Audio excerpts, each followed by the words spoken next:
Most conditioning programs are built around one of two things: either a time, run for 20 minutes, or a distance, run for 400 meters. And in both cases, the prescription is the same for every athlete in the program. But two athletes doing the same conditioning session are not doing the same session. One athlete could be working at 70% of their aerobic capacity, the other working at 95%. Same distance, same time, completely different physiological stimulus. One is building their aerobic base, the other is surviving. In this video, I'm going to show you that MAS, Maximal Aerobic Speed, is the one number that changes all of that. Before I went to Munster Rugby, I spent a significant amount of time trying to understand how to condition athletes in a team sport environment. Not individual athletes, squads. Groups of players with different aerobic profiles, different positions, different physical demands, all doing conditioning together. The tool that changed my thinking was introduced to me by a coach named Dan Baker. Dan is one of the most respected strength and conditioning professionals in international rugby. He's worked with the Queensland Reds, the Australian Wallabies, and spent decades developing and publishing research on team sport conditioning. He's one of the most cited coaches in rugby performance literature. I was introduced to his work on MAS while co-delivering a performance course in Brazil, as well as through his writing and research. Specifically, his application of maximal aerobic speed to the team sport environment and the way he thought about individualizing conditioning at scale. What struck me about Dan's approach was its precision. He wasn't guessing. He wasn't prescribing based on a general feel for what the team needed. He was anchoring every conditioning prescription to a specific measurement for every individual athlete. When I eventually got to Munster, I had 60 plus players. A brutal match calendar, so games on a Thursday and sometimes a Saturday, sometimes a Sunday, and a conditioning demand that varied enormously from player to player based on position, training age, and physical profile. The approach we used was built directly on the foundation Dan Baker's research had established. Measure the number, build for the number, individualize at scale. That's MAS, and I want to show you exactly how it works. Lesson 1, what MAS is. MAS stands for Maximal Aerobic Speed. It's the minimum running speed at which you reach your maximum oxygen uptake, or VO2 max. In plain language, it's the fastest you can run while still primarily using your aerobic energy system. Above it, you're anaerobic. At it and below it, you're aerobic. Dan Baker's research made a point about MAS that I've used ever since. The value of MAS in team sport isn't just what it tells you about an individual athlete. It's what it tells you about the relative intensity of any given conditioning session. Two athletes doing the same prescription are not doing the same session unless their mass values are the same. This is similar to one repetition max in the weight room. If the program is do 100 pounds times 10 reps, and athlete A has a 1RM of 200 pounds, and athlete B has a 1RM of 300 pounds, the experience and the impact of the program is completely different between the two athletes. Why does mass matter for programming? Because most conditioning goals, building aerobic base, improving recovery between efforts, developing work capacity, are aerobic adaptations, which means they require aerobic stress at specific intensities relative to each individual's MAS. A session prescribed at 70% of mass is a genuinely easy aerobic session for every athlete, regardless of their absolute fitness level. A session at 95% of mass is a high-intensity aerobic session for every athlete. The percentage creates the same relative stimulus across different fitness levels. This is why generic conditioning programs fail.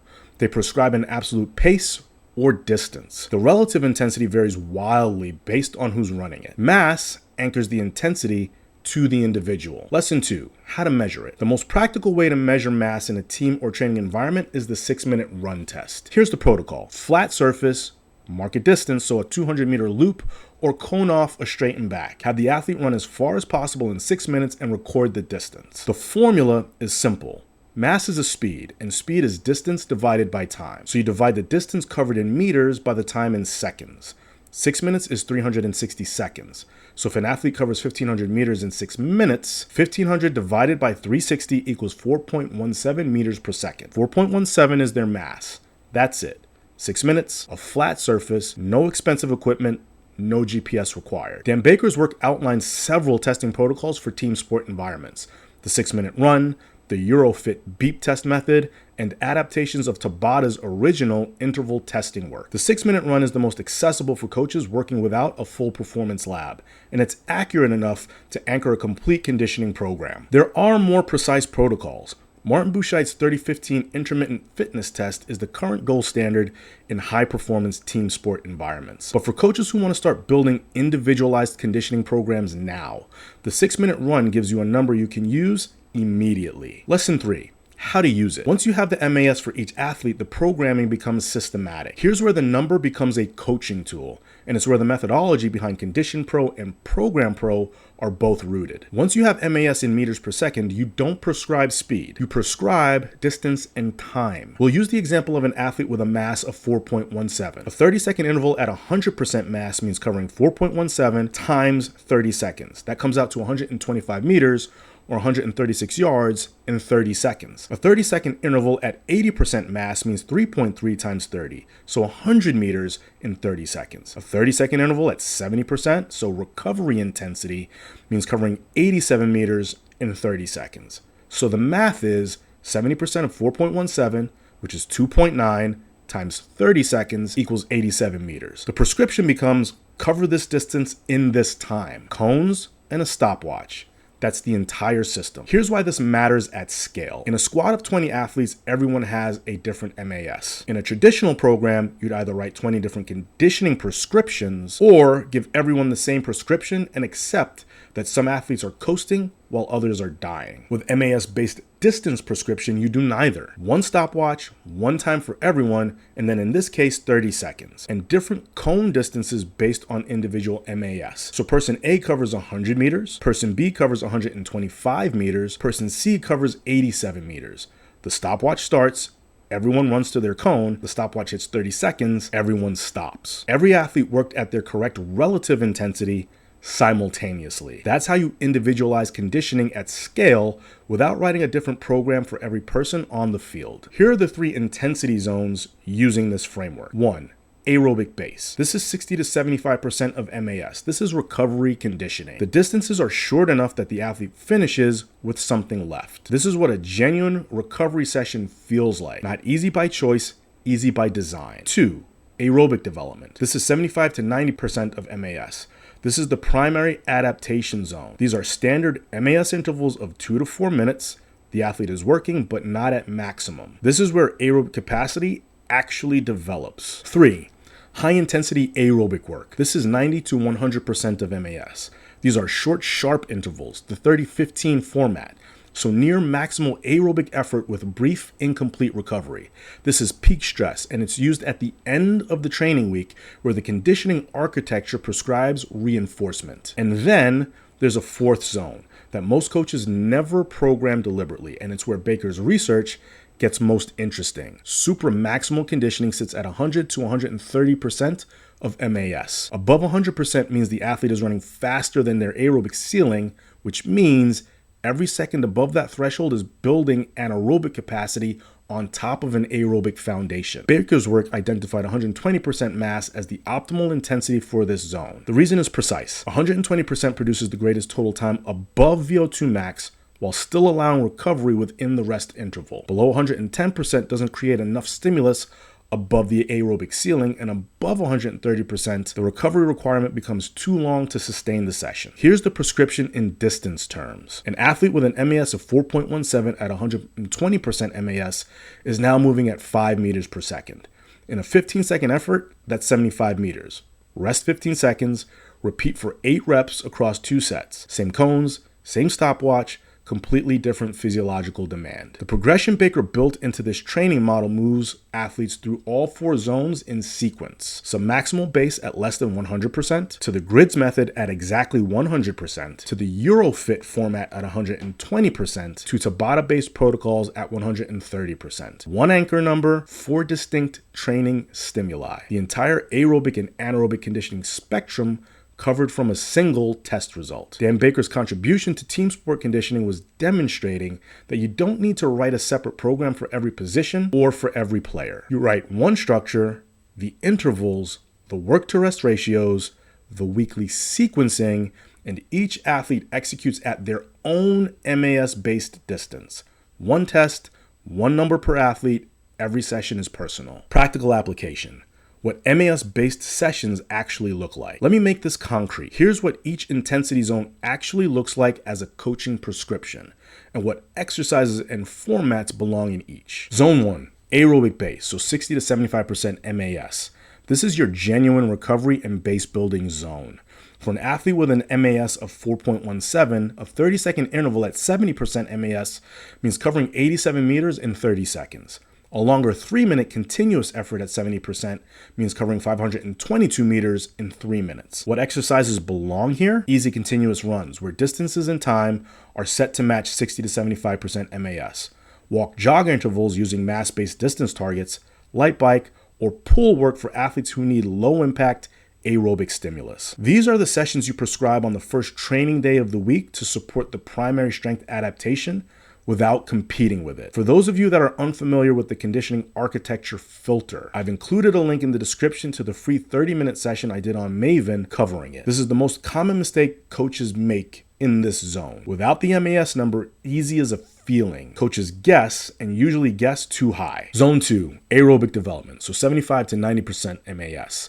This is where the aerobic system is genuinely stressed and adapted. For an athlete with an MAS of 4.17, a 3-minute interval at 80% means 600 meters in 3 minutes. What belongs here? Mass intervals at 2 to 4 minutes per effort with 1-to-1 or 2-to-1 work to rest ratios. 30-15 intervals at the high end of this zone. Aerobic tempo runs of 20 to 30 minutes at steady effort. This is the conditioning zone that builds the engine most effectively for team sport athletes. A practical prescription example. 2 athletes doing a 3-minute interval at 80% MAS. Athlete A has an MAS of 4.17, so their target distance is 600 meters in 3 minutes.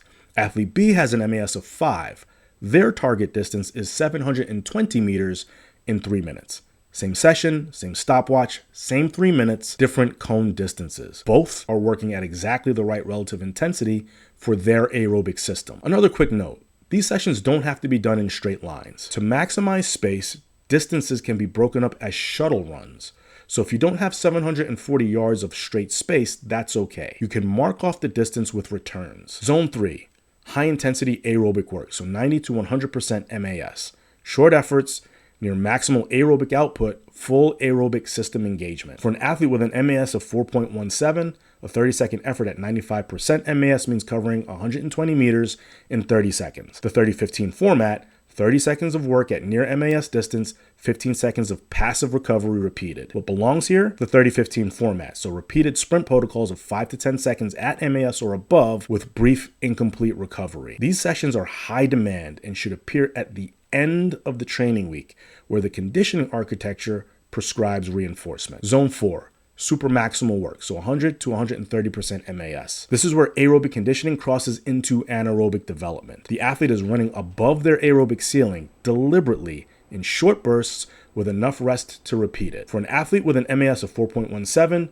zone 4 at 120 means covering at 5 meters per second. So in Baker's Eurofit format, 15 seconds of work, 15 seconds of rest. The target distance is 75 meters per effort. 8 reps, 2 sets. The distances are marked. The stopwatch runs. Every athlete hits their cone at 15 seconds, regardless of their individual mass value. They're just covering different distances. The progression within this zone started at 120% MAS for the first 3 to 4 weeks, then moved to 125 to 130 as the athlete adapts. Baker's research identified 130 as the practical ceiling. Beyond that, the recovery requirement becomes too long to sustain the session quality. What belongs here? Eurofit 15-15 intervals, Tabata-based conditioning protocols, repeated sprint work with fixed short rest periods. Use this zone at the end of a preparation phase or in a reinforcement conditioning slot, not early in the week and not when cumulative fatigue is high. The coaching decision you need to make. Before you assign any conditioning session, you now have a question to answer. Which zone does this athlete need this week, and where are they in the training cycle? Zone 1, recovery. Zone 2, aerobic development. Zone 3, high-intensity aerobic peak. Zone 4, supramaximal anaerobic development, which is used in the reinforcement slot when the athlete can absorb and recover from the demand. Baker's full progression moves athletes through all 4 zones across a preparation period. Submaximal base, then 100% mass grids, then 120% Eurofit, then 130% Tabata. One number anchors the entire spectrum. The MAS number makes every zone a calculation rather than a guess. Cones and a stopwatch make it executable without technology. The coaches who condition by feel, who prescribe absolute paces and hope the stimulus is appropriate, are leaving adaptation on the table for some athletes and accumulating unnecessary fatigue in others. The coaches who condition from a measured number are making defensible decisions that produce consistent outcomes. Mass is not a new concept. It's been in the sports science literature for decades, and coaches like Dan Baker have been applying it to team sport environments for just as long. But the coaches who use it consistently are still in the minority, because most programs default to absolute prescriptions rather than relative ones. Measure the number, build from the number, individualize at scale. The link is below. Subscribe if this is landing. If you want to see how MAS integrates with strength programming into a complete weekly architecture, the Programming Architecture Workshop is where we connect all of it. Next video in the series is on why good coaches still struggle to scale and what the missing piece actually is. See you there.